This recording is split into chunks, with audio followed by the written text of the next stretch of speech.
Bonjour à toutes et à tous. Et si la vraie solution pour transformer nos écoles, elle venait de l'intérieur? C'est un peu le pari d'un projet vraiment passionnant qu'on va explorer ensemble aujourd'hui. On va plonger au cœur d'une expérimentation qui, on l'espère, pourrait ouvrir une toute nouvelle voie pour l'éducation, ici au Togo. Alors, voilà le programme. On va commencer par notre ambition, l'autogestion. Ensuite, on verra comment cette idée est devenue un projet concret. On parlera de comment ça marche, des défis bien sûr, de nos priorités immédiates. Et puis, à la fin, on se lancera dans cette aventure collective. Alors, première étape, notre ambition. Elle est simple en fait, mais vraiment puissante. Il s'agit de renforcer la capacité d'agir et de résoudre les problèmes, mais de le faire là où ça compte. Au niveau local, vraiment au cœur de chaque établissement. L'autogestion, ce mot, il est clé. Parce qu'il ne s'agit pas juste de gérer les choses un peu différemment, non. L'idée, c'est de développer un véritable pouvoir d'agir. C'est quoi ça? Eh bien, c'est donner aux acteurs sur le terrain, aux enseignants, aux directeurs, aux parents, les moyens de devenir les propres auteurs des solutions à leurs défis. L'objectif final, c'est plus d'autonomie tout simplement.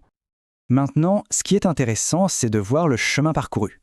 Comment est-ce qu'on est passé de l'idée de base au projet qu'on a aujourd'hui? Eh bien, au départ, l'idée, c'était, disons, de réparer ce qui n'allait pas, de résoudre des difficultés de gestion qu'on connaissait bien. Mais au fil des discussions, tous ensemble, l'ambition a vraiment grandi. On est passé de réparer à construire. Construire quelque chose de totalement nouveau. Un modèle ambitieux d'autogestion scolaire qu'on va maintenant expérimenter. Bon, tout ça, c'est la vision. Mais concrètement, au quotidien, comment ça va marcher? Regardons un peu la mécanique derrière tout ça. Alors, le moteur de l'expérimentation, c'est la création de 3 commissions dans chaque école. Une commission pédagogique, une pour les finances et une pour le matériel. Ces 3 groupes, qui forment un nouveau comité, eh bien, ce sera vraiment le cœur battant de l'action.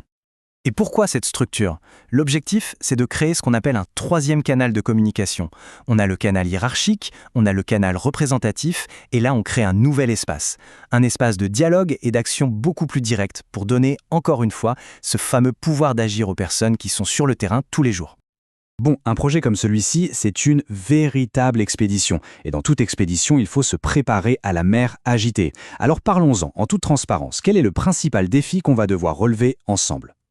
Voilà la grande question, le problème résistant comme on l'appelle.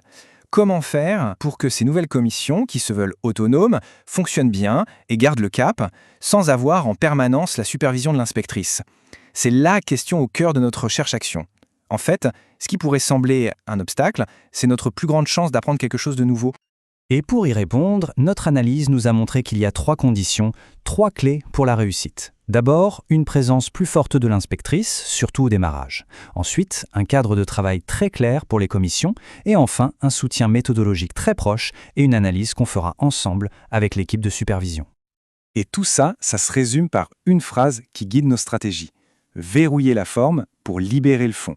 Ça peut paraître un peu abstrait, mais l'idée est toute simple. En donnant un cadre, des outils, des méthodes claires, on verrouille la forme pour que les commissions, elles, puissent libérer toute leur énergie, toute leur créativité sur le fond, sur le contenu de leur projet. Très bien. Alors maintenant, passons au concret. Quelles sont nos priorités pour les 2 mois qui viennent? Comment est-ce qu'on lance le navire, là, entre novembre et décembre 2025?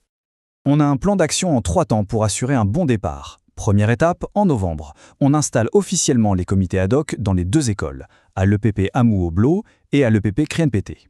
Deuxième étape, toujours en novembre, on anime les toutes premières réunions de travail avec chaque commission pour que leur mission soit bien claire pour tout le monde. Et enfin, troisième étape en décembre, on organise une première réunion d'analyse pour partager ce qu'on a déjà observé. Et un point vraiment crucial dans tout ça. Les équipes sur le terrain ne seront pas seules, pas du tout.